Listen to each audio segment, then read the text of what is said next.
Hi there, faithful politics listeners. If you're joining us on our podcast feed, rather, and viewers, if you're joining us on YouTube, guys, thanks so much for being here. We're so excited to bring you another great show of Faithful Politics. I'm Josh Bertram, Pastor Josh Bertram. I am your faithful host, and as always, I'm joined by our political host, Will. Hi, Will. It's good to see you. Yeah, it's good to see me too. Thanks, Josh. Absolutely. And we are very excited. Well, before I jump into that, though, make sure that you like, subscribe, hit all the notification bells, hack the algorithm for YouTube so that we can start showing up in more people's feeds and grow this channel so we can continue to bring you the excellent content that we try. And we really try. It is a thought-provoking show. We really appreciate your support. So if you do that to support us, it'd be awesome. And today is going to be no different. We have with us Isaac Samuel Villegas. He is an ordained minister in the Mennonite Church USA and a dedicated advocate for immigrant justice. Through his work in community organizing, activism, and writing for the Christian Century and Anabaptist World, he challenges Christians to embrace a faith deeply rooted in solidarity with migrants. His latest book, Migrant God, takes readers beyond abstract debates and into the lived experiences of those at the forefront of immigrant justice, offering a theologically rich and politically urgent vision of the beloved community. Isaac, thank you so much for joining us on the program today. We can't wait to dig into the ideas in your book and see where the conversation goes. Thanks again for being here. Yeah, thank you, Josh. Thank you, Will. Yeah, I'm looking forward to this conversation. Thanks for having me. Absolutely. So give us a little bit of a sense of who is Isaac Samuel Villegas, and how did you get to the place in life where you're writing the book Migrant God? Kind of help us fill in the blank. Yeah, I grew up in Los Angeles, California, and then Tucson, Arizona. My parents are immigrants. My dad came from Colombia, my mom from Costa Rica. And immigrant stories has been my life, formational in my life. I grew up in the borderlands. You just really can't get away from thinking about immigration when you grew up in that area. So and then I moved out here to North Carolina. So another kind of migration, and have served as a pastor for a while here in North Carolina. But yeah, no, this book came from all those stories, trying to basically understand what all of these migrations have to do with God. I mean, at the end of the day, I'm a Christian, always trying to understand God. It feels like that's the calling in life. And trying to figure out what God has to do with my life, my family, my parents, my friends, my neighbors, what God has to do with all of them, with all of us, and those immigration stories. So that's kind of where the book came from, very much personal life, and then the lives of my neighbors as they affect my life. You said you were born in Los Angeles? Yeah, Los Angeles, Lomita, Lomita, California, just like south of downtown. Yeah, that's really cool. Yeah, so I'm originally from California myself, Southern California. I was born in LA too, right in a Kaiser Permanente hospital, okay. And then we moved to the high desert place called Hesperia. I'm sure you're familiar with it. It's weird. I think growing up in that part of the country all my life, I've just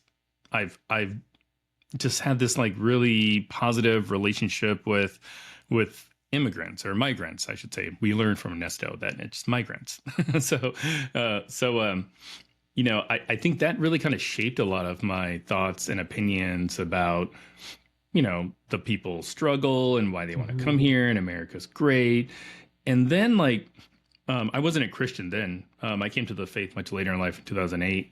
And then when I came to the faith, like what believers were saying about migrants seemed to really contradict the things that I thought were like, they would have been like, oh yeah, they're humans, we should treat them as such, just be sort of it's an easy win, low hanging fruit.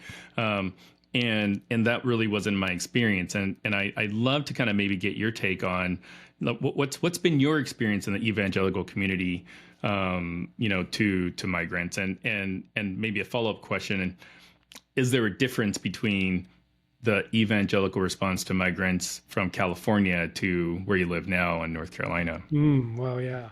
Well, I mean, I should say that like I'm an ecclesial mutt, so I grew up Nice. Catholic. So I mean, yes, evangelicalism has been familiar to me, part of the story. But yeah, I grew up Catholic. We were in a Latino parish in LA, and then got caught up in the charismatic renewal movement in Catholicism. Kind of became charismatic Pentecostals, vineyard sorts of people. And then moving to Tucson, that was kind of the same thing. We moved to Tucson because the factory moved from from Carson, since you know LA, from Carson to Tucson.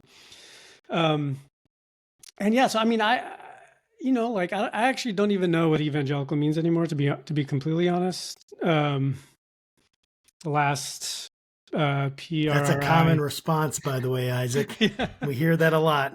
I mean, when the last PRI study this last year, they did their political values survey, and all of a sudden there are, Muslims who are identifying as evangelical. It's just kind of, I just don't quite understand what the word means. Yeah, so I mean, growing up among, charismatic evangelicals in like Latino communities, I mean, it was we were children and we were migrants and we were charismatic. And I mean, so there was no problem there. Good point. Yeah. So yeah. So I don't know. I don't know. I don't know about evangelicalism to be. I just saw another stat. I wrote this piece for Faith and Leadership about Trump's call to change the birthright citizenship stuff and his continual campaign slogan about calling migrants, likening them to criminals, and then to poisoning the bloodline of America. And there's this Jeez. PRI study, that same one. It asks this question. It says, "Are immigrants poisoning the blood of the United States, the bloodline of the United States?" And the only religious group where the majority of them said yes were evangelicals. I should say white Protestant evangelicals, so Whoa. not Muslim evangelicals or whatever. So that's disturbing. I don't know who those people are. Like I have friends in evangelical churches around here and pastors of evangelical congregations, and that's not who they are. So I'm bewildered, to be completely honest. I mean, I'm bewildered too. My heart breaks about even that kind of language and those kinds of ideas like bloodline. What are we even talking about? American bloodline. I mean, that's very much a mysterious thing and amorphous, but I guess that's the whole point. It's just kind of supposed to appeal to the people that it would appeal to and think, oh yeah, that's me. It's ruining my culture, my country, and all this stuff. And I think there's probably displays of a lot of ignorance in that. And it makes me, think about your work and I would love to get a sense of the personal experiences or moments that you had, if there's any that really stood out to you, where it was like, I need to be focusing on immigrant justice. I mean, I understand that you had a whole, that your parents were migrants, that you grew up in this culture, but were there any very significant moments or even seasons maybe that where you knew this was what you needed to focus on and wanted to spend your time on? Yeah, no, that's a good question. I mean, I would say I'm most formed in terms of, organizing Christians in terms of our political engagement by being a pastor. So I would say what has been most formative and got me involved is pastoral life, like being in a congregation, being the pastor, and then stuff happens in the neighborhood, in the city, in the state, and we have to respond. We have to care about our neighbors. So I would say probably like most explicitly getting involved in immigrant justice work was during the Obama administration, when we started holding vigils and protests at ICE detention centers. So, you know, it's important to remember, currently we have a Republican in the presidency and in control of Congress, and very much anti-immigrant. But it's kind of a bipartisan position. If you look back over history, I mean, we called Obama the deporter in chief at the time, because he basically created a system of cooperation that stretched from the federal government all the way down to like counties and municipalities, and it became a well-oiled machine that President Trump has taken advantage of, even if Obama I think deported, was it like 7 million people in his 8 years or something like that? I don't know. Yeah, I mean it was a lot. It was a lot. Yeah, I believe you. But anyhow, so one of the things that he started doing was he started setting up field offices for ICE detention centers in just like random suburban strip malls, and they were unmarked. And we discovered one through this journalist who was doing investigative reporting. We discovered one in a nearby community. And during Holy Week, for Mennonites, foot washing on Holy Thursday is a very important church service ritual that we do. And so we organized our community and some other groups to go to that detention center that we had discovered and request to wash the feet of the detainees there in the facility. We let the press know and all those folks, and kind of took over the parking lot, and we returned to do that, every year, trying to get the government to let us wash the feet of our detained brothers and sisters, and they never would let us. So I would say that was kind of the first. I write about this in the book. That was the first kind of like public witness that I got involved in, and organizing communities around us to say like, hey, look, this is something we want to bring attention to, and this is how our faith calls us to respond. We have a lot of different people that listen to this or watch our show, and they're going to hear the term wash feet and not have a clue on why or what the significance of this is. So maybe just for the benefit of those that are listening to us, be like, okay, things have gotten weird here, so like explain the washing of the feet. No, weird. We're Mennonites, we love to keep things weird. We do Christianity weird style. Nice. So if anybody out there Mennonite Pentecostal, I mean, you're just about as weird as they come. I'm weird. I'm a weirdo. But yeah, so for Holy Week, it's the time leading up to Easter, and you kind of ritualize through church worship services, kind of those last days of Jesus's life on earth. And it starts with Maundy Thursday or Holy Thursday, the Thursday before Easter. Maundy means commandment in Latin. And it's this command that Jesus says is to love one another as I have loved you.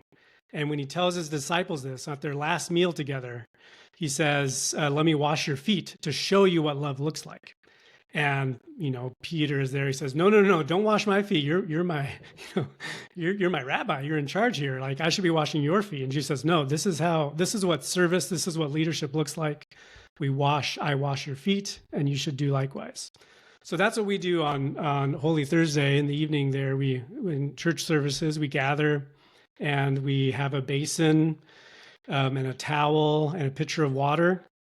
And we take turns washing each other's feet in this kind of sign that we love each other. And with that water flows the love of God. That's what a Holy Thursday worship service looks like. And then we just decided that, this is not just for us in this community, but this ties us into God's community everywhere. And so we just took that ritual, that Christian practice, outside the church walls and to the detention center, and said, hey, look, these are brothers and sisters, part of our faith, part of our community, part of the church, the body of Christ.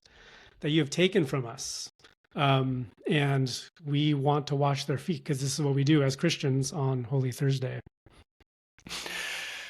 You know, They would lock the door. As soon as this would happen, you would see them. We would deliver a little letter under. They would lock the doors, close the screens. And the first time we did it, we almost got arrested, but they decided that was a bad idea. Oh my gosh. Bad idea for them because it looks bad when you start arresting. I mean, at least at that time it looked bad, but who knows what's happening now? Yeah, no kidding. You know, with much in politics, and especially politics and religion, I always find a little bit of humor in the irony, because especially around the immigration debate, I have a lot of atheist friends that would post stuff kind of like using Bible verses to remind Christians how they should treat immigrants. And it always just sort of like it was like it's always been ironic because most Christians would be like, hey, an atheist is reading the Bible, you know, or something like that.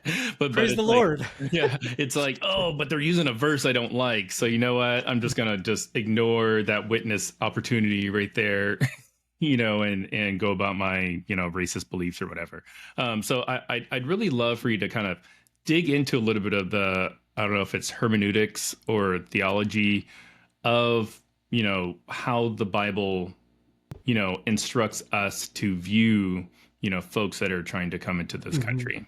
Yeah, that's a great question. Yeah, in my book, I kind of say up front that I don't really do the Bible study approach too much because I feel like those books are out there and there's, like you're saying, even atheists know the Bible. This is what the Bible's about. But yeah, instead in my book, I kind of just tell the stories of what it looks like to embody that faith and that biblical vision in like what people are doing. And that's where I find hope because I'm just like, hey, look, this is pretty bad out here. I'm trying to keep the faith and I need all the help I can get. Here's some people who are doing some things that are really powerful and meaningful who give me hope. I mean, but one passage that comes to my mind, I don't even know if I mentioned this in the book, but so in Luke 24, at the when Jesus is resurrected and the disciples don't know what's going on, you know, they just know that he was dead and the tomb is empty, and then he appears to some women and the women tell him what's going on, and then there's these two disciples who are on the road to Emmaus. That's what the story is called, on the road to Emmaus, Luke 24, and they're just talking to each other about like these bewildering things that are going on. And then this person comes up next to him and says, what are you all talking about? And they say to him, are you the only stranger in Jerusalem who has not heard the news? And so the word stranger there, and this is Jesus incognito. This is the resurrected Jesus. They don't recognize him. He comes to them as a stranger. The word there in Greek for stranger, it gets translated in English as stranger. It's parakeo. And that word means foreigner, someone who's foreign. So it's always just striking to me in that story that when the resurrected Jesus, when he comes, the disciples aren't able to say like, oh my God, it's you.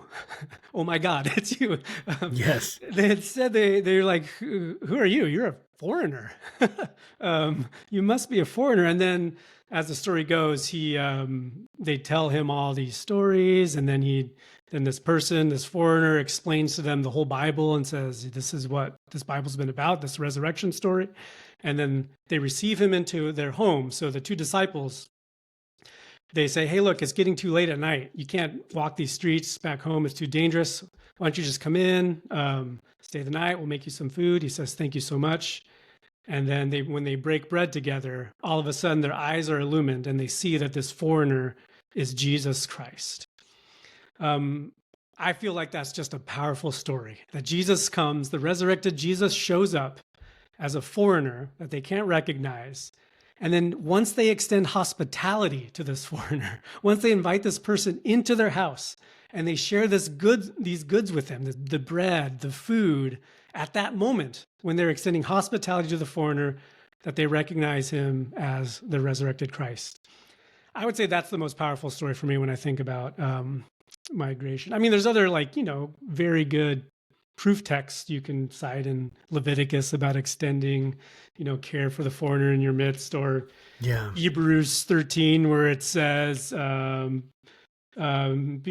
to entertain foreigners. There it's not parokeia, it's philozenos. So xenos being foreigner. So love of foreigner, literally, is what the word means. Because you might be entertaining angels unaware. And it's a reference back to the Old Testament, where Abraham and Sarai are entertaining these foreigners, these strangers, who turn out to be these three persons. They extend hospitality to them, and that turns out to be God, the Trinity, in their midst. So there's this is the story of the Bible.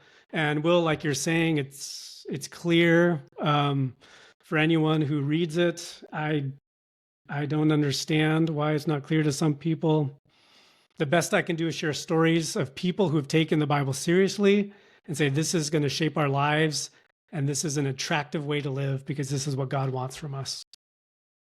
Yeah, I really, really love that. The power of story is profound, and it affects all of us when we can see it lived out. We can see it infleshed.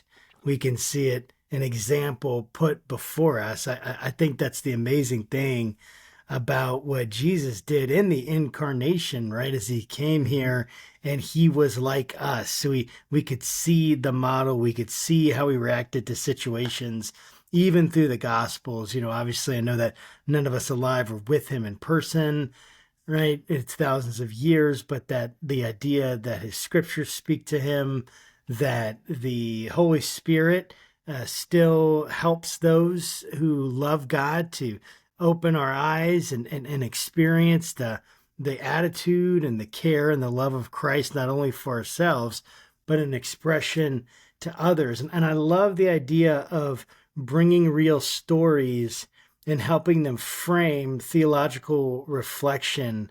And I would love for you to kind of give like what is, and we've been working through it. We know the book is about a migrant God. There's theological reflection in there, but what is the main thrust of your book, and why were you choosing to bring stories in along with theological reflection? Why was that so important? Yeah, that's great. Yeah, just to pick up on what you just mentioned there a little earlier, Josh, about the incarnation. So, I mean, that is the faith, that is the gospel, and the incarnation is a migration story. I mean, that is, God coming to earth. The biggest migration, I guess, huh? Can you imagine that kind of migration? The most significant. Yeah, right. But it says there in John's gospel at the very beginning, Jesus comes to, the earth, which belongs to God, and we reject him. I mean, so the rejection of migration is there as part of the story as well. I mean, this is what we do with Jesus. We deny him. We deny him.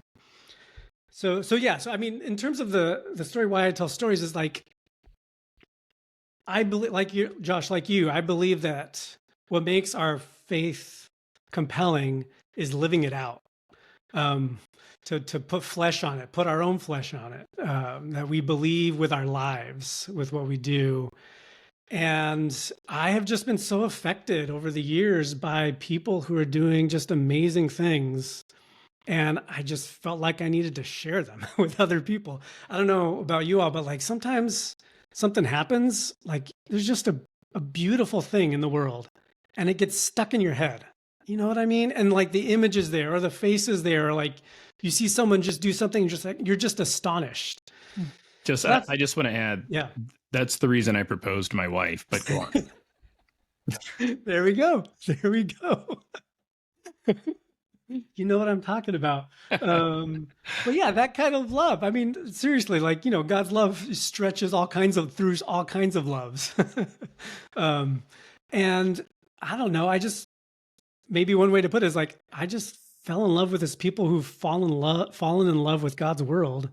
And I just have to write out those images, those faces, those stories that have been stuck in my head and share them with others. So I write because I've been astonished, and I hope people are also astonished by these stories. I mean, I tell stories in the book about spending some time in a migrant shelter in Tijuana, run by the Scalabrini priests, an order of the Roman Catholic Church. And I mean, they just organize their lives around care for migrants as they come up through South America, Central. I mean, I met people from Syria, from Somalia. So it's not from Ukraine. I mean, it's not just people in, South Central America, but they all gather in this migrant shelter, and, these priests have figured out ways, and volunteers have figured out ways to sustain life there as people try to cross again and again and again. And yeah, it's just amazing to me. That's just one story. Yeah, I'd actually be interested in hearing more those stories, and given that you've heard so many and you've told so many, like what, this is probably going to put you in a very awkward position, but like, what's the most compelling story you think you could tell from one of the interactions you've had? I mean, the story that has moved me the most, I would say. I mean, I end the book with it, but yeah, it's there in that migrant shelter. But when I was there, there was a woman, I can't remember right now. She was Mayan. Maybe she was from Guatemala. She was from a Mayan community, and she was very pregnant. And just the idea of her crossing the border through the desert, being very pregnant, I was just like, I just can't imagine the life she left behind in order for this journey, which is totally uncomfortable, that no one would ever want to do unless you just have to leave to survive. But anyhow, they're in the migrant. I was on what's called ropa duty. So ropa's clothes. So I was operating, there's like a clothing donation closet full of clothes. And when you show up, if you need something, you just show up and you get stuff for the person. And it was amazing. She needed shoes, like you need good shoes. And so I was taking her in to look at all the shoes, and she just started dying laughing at these shoes that she thought were so strange, and this whole mound of them in the corner of the closet. And I had to explain, they're all high heels. They're like stiletto shoes. Oh my God. She was like, what in the world? How do you walk through the desert with that? And then I just had to explain to her like the cultural phenomenon called Southern California. Like these donations come from very well-meaning, sweet people who are like emptying their closets and just don't need their platform shoes and send them down to Mexico, I guess. Anyhow, so we found like some very reasonable Nikes instead of those stiletto shoes. But yeah, and then we decided to not I did, but the other volunteers there at the migrant shelter decided to throw like a baby shower for her. And it was just like the sweetest thing in the world. I'm just like, here are all these people who don't know her, they just met her like that week, and they all of a sudden care about her life and the life of her child. This is a pro-life action here to care about the life of this unborn person. And very different kind of pro-life politics that organize in this country. And they, buy cupcakes and hot chocolate and like streamers and just celebrate life. And so for me, that's the most powerful story in the world, where here are these people who've been rejected by the American empire, and the rejection looks like dying in the desert, in the wilderness. And they all huddle together and they say, you know what? We're going to celebrate life. In the shadow of that wall, we are going to celebrate life. I mean, that's just powerful. Anyhow, stories like that are just stick with me. Oh man, that's so powerful. Just the idea of it brings tears to my eyes, and thinking of someone who has gone through so much heartache and so much struggle, and to be cared for in a way like that, and in the contrast between this sense of being cared for on the one hand, and then being despised on the other for no reason except where they were born or the language they speak or, the situation that essentially they found themselves in. And I think it's so important to humanize these stories. We were having a conversation with Ernesto Castañeda. We had kind of mentioned him, and we were talking about how, not really that countries typically, right, that it's not good policy necessarily to have open borders, right? And not even just necessarily, it's probably not good policy that we need to get, a way to let people find a path forward and to work these policy issues, right? So you have the policy issues, which are super important, but then you have the personal part of this where these are real people, and to never forget that they're real people, and to humanize it. And I love that. And it makes me just wonder in my own life, how easy it is to separate myself from the plight of people that I don't know, of foreigners. Not only just literally in terms of our country, but even metaphorically in terms of myself and my culture. Something that's foreign, like it's easy to try to push that away from my sight. Other things come in. Why do you think it's so easy to do that? And even thinking about the church in America, why do Christian communities struggle to engage in immigration or migrant justice? Why do you think churches, what prevents them from committing to the work? Is it ignorance? Is it fear, mixture, just complacency? What do you think? Yeah, I mean, I hear two questions in there. First about, like how we divide ourselves, from these things that we do care about, and we don't act like we care about them. And that feels like a huge issue. And yeah, that's me too. You know what I mean? Like, I do not love like I should, the neighbors that I have. And yeah, I think one of the most important things that we can do as Christians, like our posture in the world, I'm becoming more and more convinced of this, that the posture that we start from should be one of repentance, one of penance, one of asking for mercy as that we have sinned. We have sinned against God and our neighbors by things we've done and left undone. I'm so shaped by that like I need grace. To live in a world that I believe we should have. So maybe just to start there, like that's I think I got problems too, and I need transformation.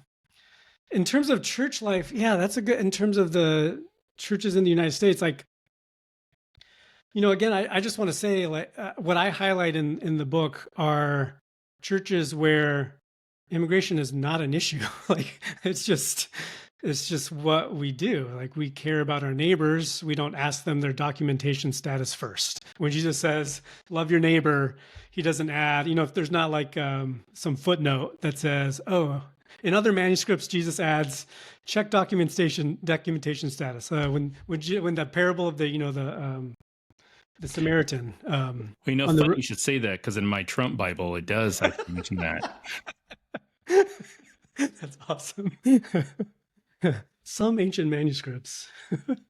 I mean, maybe it is. Yeah, remember how he held the Bible just so awkward in front of that church? It was just the weirdest thing. It's like he's never touched the Bible before. Yes. But yeah, so I guess I'm more. This is what it is. Josh, to get to your question, and I'm not trying to dodge it. Like, press me to try to get at it more, but like I am just so disheartened most of the time. And people around me are, and like, it's just hopeless. And we try so hard and things fall apart and we want to make a better world. And when I get in those cycles, I don't I go in bad places in my mind, and I imagine other people are like that too. And so what I try to do in this book is like contemplate me. It's like a contemplative. I'm trying to be like contemplative about and meditate on these stories that I've witnessed and been a part of and be like, look, this is good. These are people who are embodying the goodness of God, the reign of God, doing what they can to extend grace, to extend mercy, to love their neighbors. And it's beautiful. And I want you to be compelled by this beauty too.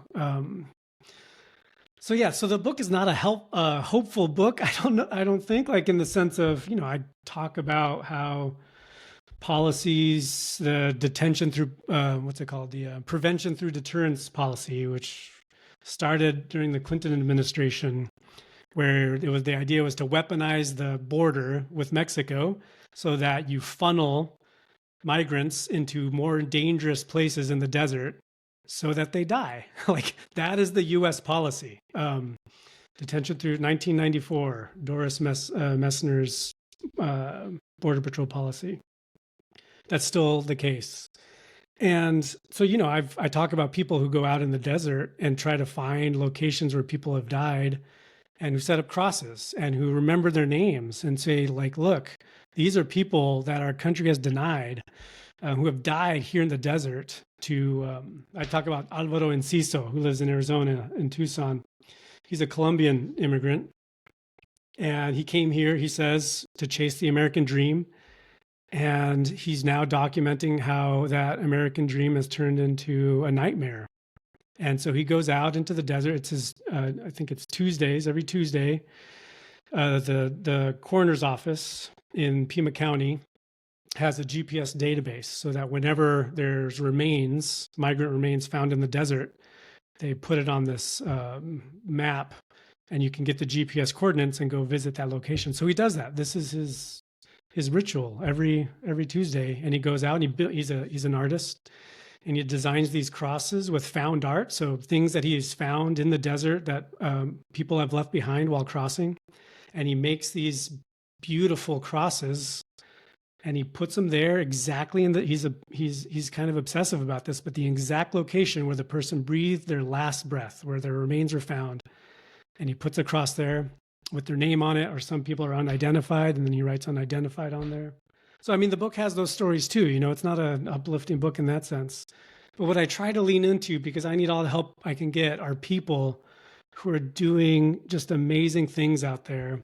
And as a call for all of us to follow their example, basically. Oh my gosh! Like when you're saying that story, I was almost getting a little teary eyed. I mean, it's sad as all get up, and I'm just like, man, what are we even doing here, people? And as you're telling that, I mean, this is just sort of the world that you live and breathe. But like, how do you hold on to your faith? Mm-hmm. I mean, like we've spoken to folks about deconstruction or other sort of similar evangelicals and what have you. They all kind of have a story that sort of substantiates how they reached kind of this place of non-belief or change belief, and all of it seems to kind of stem from, I was raised in this environment. I was always told to wear dresses, or I was raised in this environment and we always voted Republican, and then a lot of people are just like, well, wait a minute, like that faith that I thought I had isn't necessarily comporting with what I'm seeing, in politics or what have you. So like how do you reconcile, your faith to the faith of others that are kind of making it an Olympic sport to dehumanize migrants? Yeah. Wow. Yeah. No, that's good.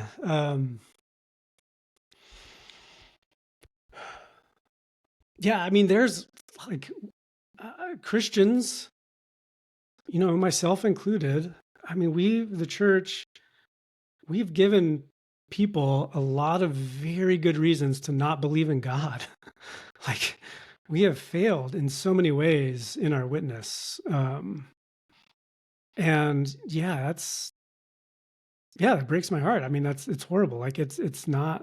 Um, well, there's this old song. Um, we shall show we are Christians by our love. Like that's what it's about for me. And I mean, I would say that like my faith.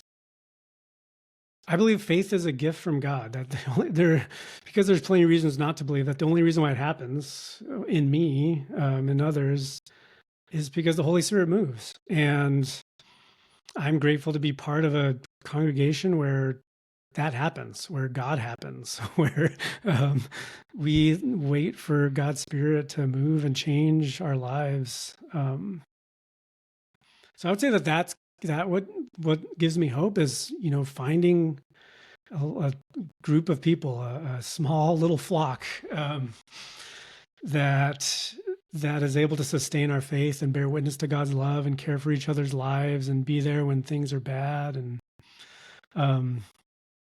another story I tell, I can't remember what chapter it is in the book, but I tell the story about how our church during the first Trump administration, we extended sanctuary, so protective church sanctuary, to an undocumented resident here in our community, in our neighborhood. She wasn't part of the church, but extended community, who was flagged for deportation during Trump's first administration. And she had a case in court that was being processed before. In the Obama administration, the DHS, Department of Homeland Security, and ICE would not interfere with somebody if they had a case before a court. They would not target them.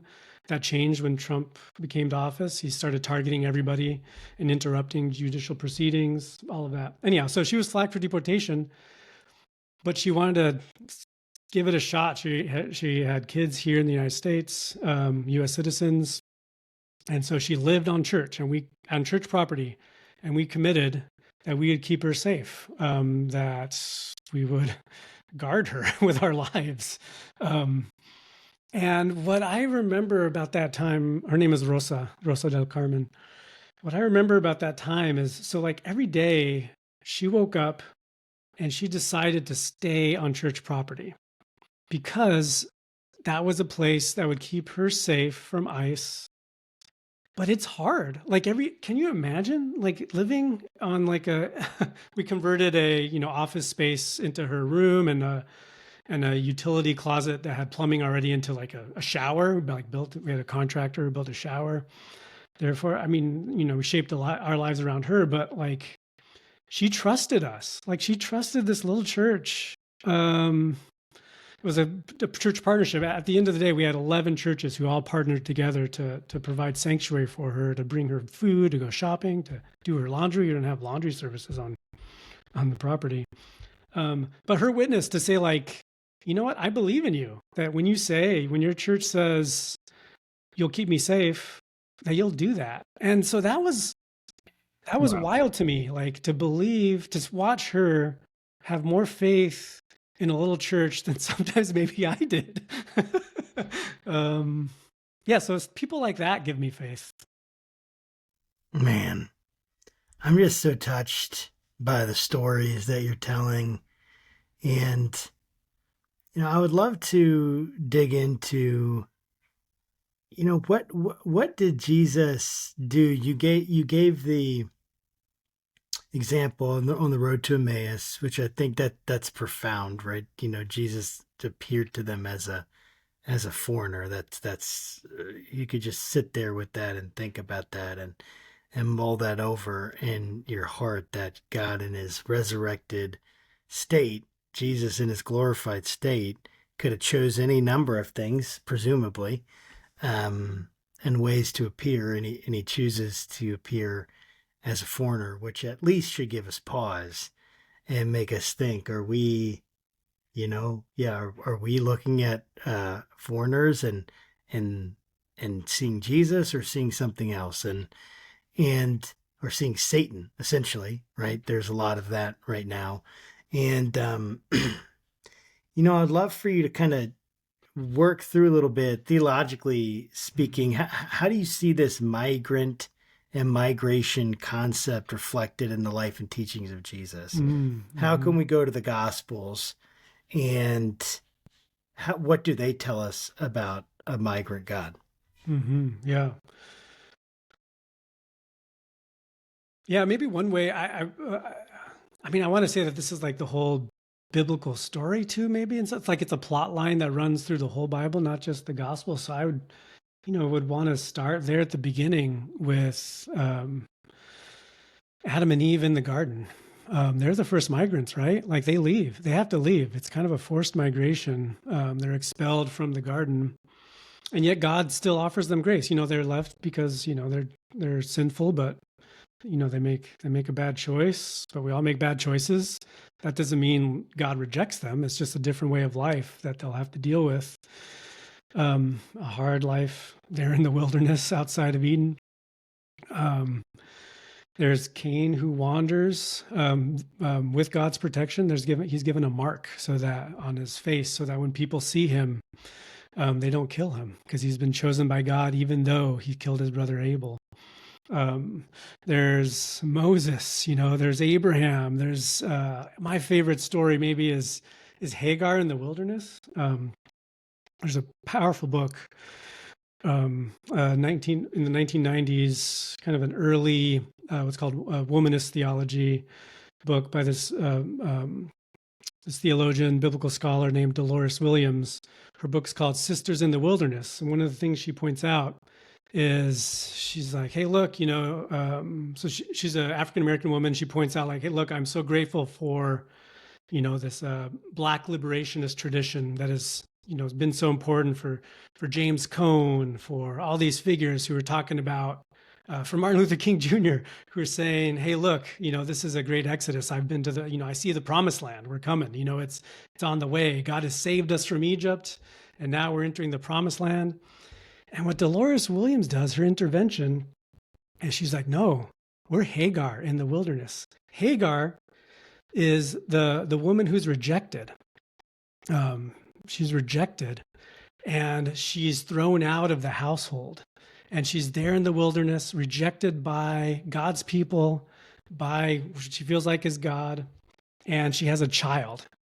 And the story is she puts this child as far away from her as possible because she has nothing to give. She has no water. She and the child are dying, and she just can't bear it. And then God shows up. God shows up and tells her where there's water and survives. And then she says, I've seen God face to face. She's seen God. I mean, this is something that you can't do. You die if you see God. But God shows up to her in the wilderness, offers her this grace of survival. And so what Dolores Williams argues is that that's the image that she experiences as a Black woman in this womanist tradition of being rejected by people, yet given all she needs to survive by God. So what's a survivalist ethic there in the wilderness? Anyhow, so I mean, I'm starting in the Old. I could go on forever with, but yes, it's there in the Old Testament. I love those stories the most because they're so vivid. They're so full of life. Yeah. Do you want me to go to Jesus too? I mean, Jesus feels like a fulfillment of all of that. He just kind of takes that all up into himself. Yeah. And says, how do we live in the midst of this occupation, this Roman occupation as Jewish people trying to survive? And he builds this community around him that says, hey, look, we might not be able to grasp and wield power of the Roman Empire, but, we got this crew together. And you could offer this bread and these fish, these loaves and fish, and God multiplies them to feed us when we can't find food anywhere else. I don't know. I feel like Jesus kind of performs that survivalist ethic that Dolores Williams talks about with a growing wider circle of disciples and followers and community.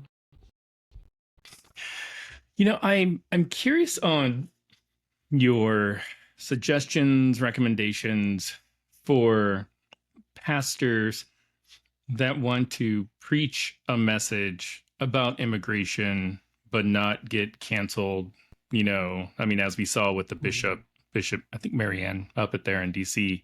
Because I'd imagine a lot of pastors are looking at that and be like, oh, I better not preach on, treating migrants like good, heaven forbid.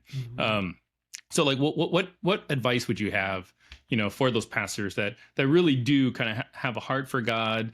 They want to preach the Bible, but they also recognize that if they say the wrong thing, half their congregation is going to leave.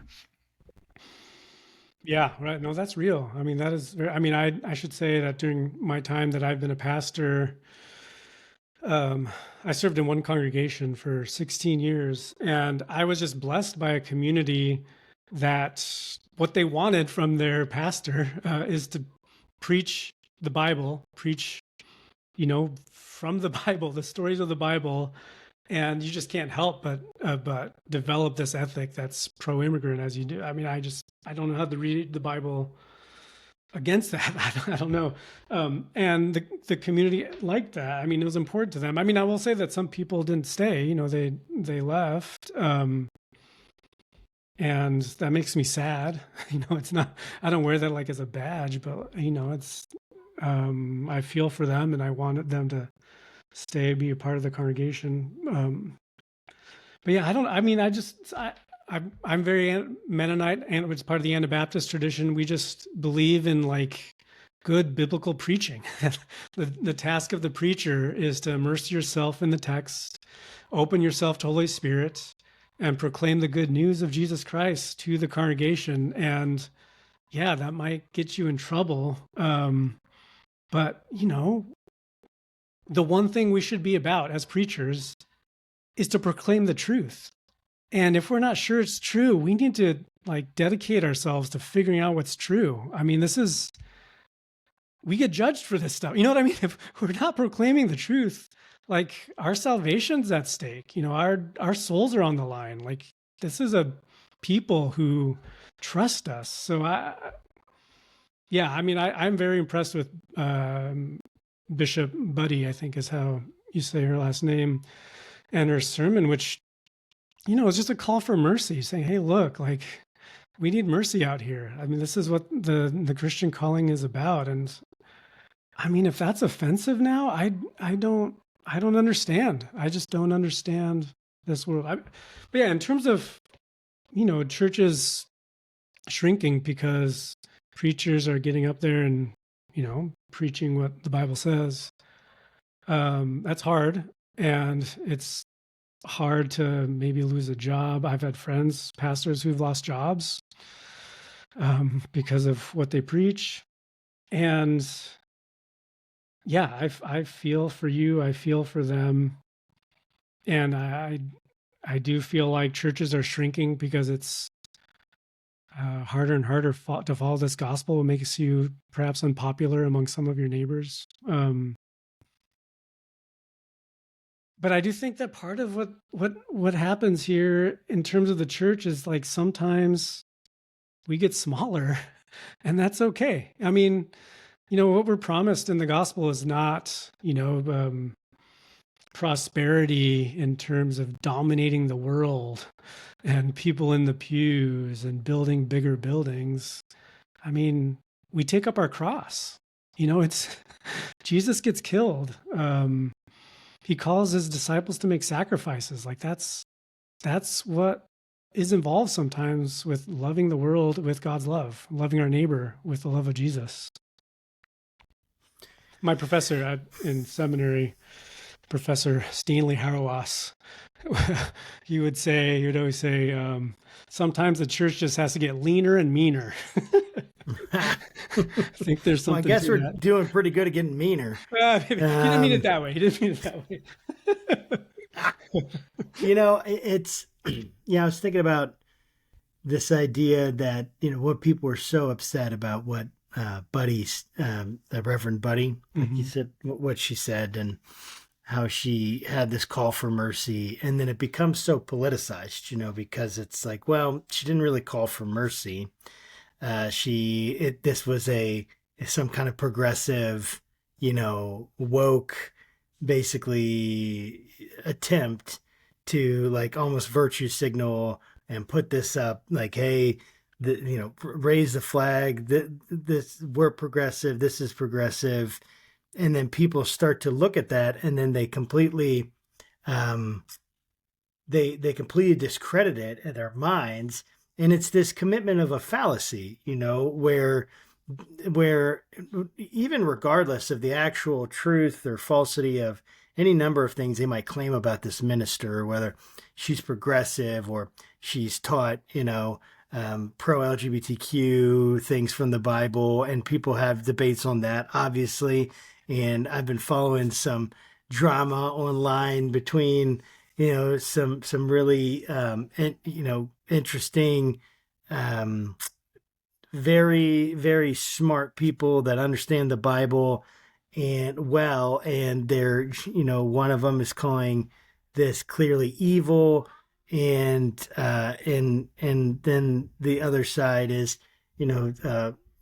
basically distancing themselves from this person, and that creates this drama. The only reason I'm bringing that up is the inflammatory remarks can become very easy to throw out there, and then they create this sense that, well, there's this evil agenda that is taking people captive, and that, calling out that evil agenda, and in this case, pro LGBTQ, pro abortion, those were two main things within the argument, main issues. But essentially, like, this is evil. And so because it's so evil that it doesn't matter how we treat them, how we treat people, how we talk to people. It doesn't matter how we approach the other, because it's an ends justifies the means. It seems to me kind of theology and kind of ideology and way of thinking. And I'm all about trying to figure out the arguments. I'm all about trying to understand what is really being said. What is the evidence? What can we look at what our presuppositions are? Can we look at how we're interpreting? Are we interpreting the scripture according to, well understood and well tested methods of gaining meaning from ancient languages? And I mean, I'm all about that. But I think the thing that shocks me more than anything is this complete unwillingness to even listen at all in any way to the actual content of what was said. A call for mercy. And then everything is about what was intended under the surface, right? Or what was, and maybe that's true, maybe that's not true. And I'm not even saying that's not worthy of discussing and looking at, but can we look at the surface of what's being said and say, yes, Jesus would want us to have mercy on migrants. He would want us to have mercy on our brothers and sisters in the LGBTQ community that feel rejected by the church. I don't know how all that works out, to be honest with you. It is not this clean thing in my mind that's easy to do. Or even those who are pro, and I'm speaking from a conservative viewpoint here, but pro abortion, right? We just look at that. So God wouldn't want us to have mercy. Well, who's having mercy on the babies? I get that. I understand that, and we can talk about that. But this call to mercy, and there's just this fallacy that's deeply embedded that if it's the source fallacy. I'm not saying it right, but because this person said it, it's therefore false. No matter what is being said, it's because of the origin of it, it's therefore false. And we know with just a little bit of thinking that can't be true. That can't be true, that just because this person said it, if it's a true statement and they got to it by true reasons, and we understand that, then we can say, okay, then that isn't, then this is something I should take seriously. All of that to say, like, we live in this culture, and it's why we started this podcast, of such deep division and deep misunderstanding. Not even just misunderstanding, a complete lack of any willingness at all to even consider that someone beside that thinks differently of us could be rational, or we maybe could understand how they got to where they are. And I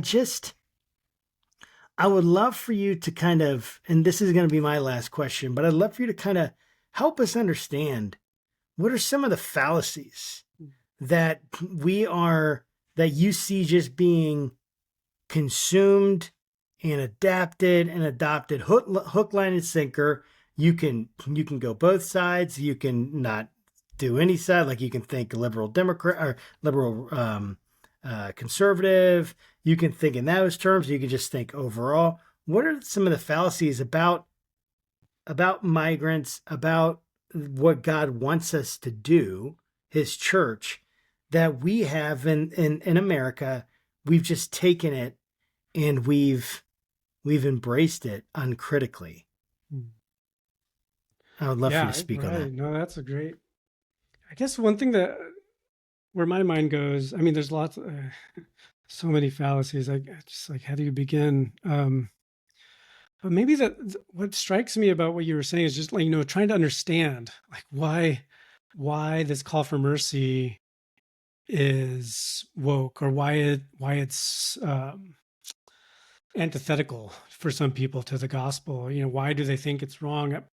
I mean, I wonder if what we're getting at here, what we're seeing, is maybe a kind of spiritual poverty among us, that maybe we are convinced here in this country that we have the lives that we have because we've achieved them, like that we have made ourselves, that we somehow decided to be born here, to have the parents that we have, that we've just earned all the goodness in our lives.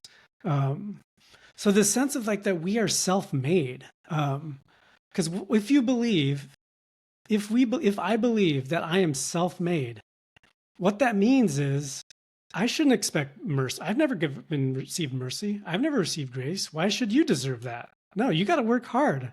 You got to make your life for yourself.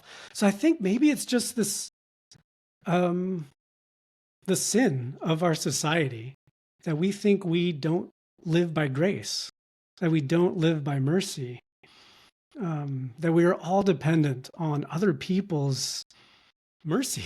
I mean, I feel like that is at the heart of the condition. There's this disease, a spiritual disease, that we refuse to recognize that we're here only by the grace of God, that we live only by the grace of God, extended through our neighbors. Thinking about those passages in the Bible, in the Levitical law, where God is giving the people, you got to care for your immigrant neighbors. You got to care for the foreigners in your midst. And the reason why, when God gives that command to God's people, is remember, your father was a wandering Aramaean. It's saying, hey, look, you didn't achieve this on your own. Your story is a migrant story. God sustained Abraham and his family in the desert, in the wilderness. You are only here by the grace of God. So don't be greedy about that grace. Don't think you've done it on your own. You pass it along.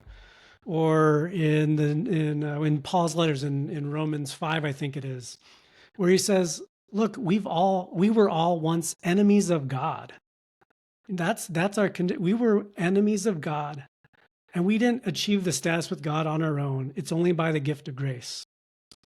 So maybe, the task for us, obviously, I mean, I'm interested in concrete ways we can organize our communities around caring for immigrant neighbors, undocumented residents in our midst, that make our lives abundant, that make us the people that we are. Like, I just can't imagine my life without my neighbors. Yes, I'm all about that. Also, maybe something we need to do in our communities to cultivate is this understanding of ourselves as recipients of grace, that we only live by grace, that our lives are gifts from God, not to be held onto with a clenched fist, greedy, but something to pass along. We receive grace so that we can extend it to others. Wow, that's really powerful, and I just want to thank you for coming by. I love your heart. I want to give you an opportunity to let people know how to reach you, your social media. But I do want to point out one thing. So your book releases on March 13th. And there's two really unique things about that day. Number one is apparently it's a blood moon or a lunar eclipse on that day. But probably more relevant, and Josh will get a kick out of this, is it releases on a Thursday. Like most of the authors we've read on the show, like their books release on Tuesdays. This is like That's really funny. insider baseball. But it was just odd because as we were scheduling this interview and I'm looking at the calendar and I'm like, oh, when's this book release? And I'm like, Thursday, that can't be right, because every other publisher out there release their books on Tuesday. So with that being said, like, how can people get a hold of you? Yeah, I mean, I'm on Facebook. I'm not on X anymore, or was on Twitter, not on X, because that place it's not good for my soul. So I've gotten out of there. On Instagram, I mean, I don't know, like buy the book or find my email's out there, I imagine, if you just Google my name. Like, but yeah, I mean, I'm yeah, more than anything, like I'm interested in stories of people who are like living out this gospel, and I would love to hear your stories if people are out there want to find me on Facebook or whatever, share those stories. Yeah, and I mean, if you want to buy the book and talk to me about it, that'd be awesome too. Awesome. Well, we will make sure that we put the links to your book, your socials, and to our audience. Go out, buy Migrant God, A Christian Vision for Immigrant Justice. This is Isaac Samuel Villegas. And we just thank you for stopping by. And Yeah. to our audience, hey, thanks again for stopping by again. Like, subscribe, do all that stuff. And yeah, remember, keep your conversations not right or left, but up. And we'll see you next time. Take care.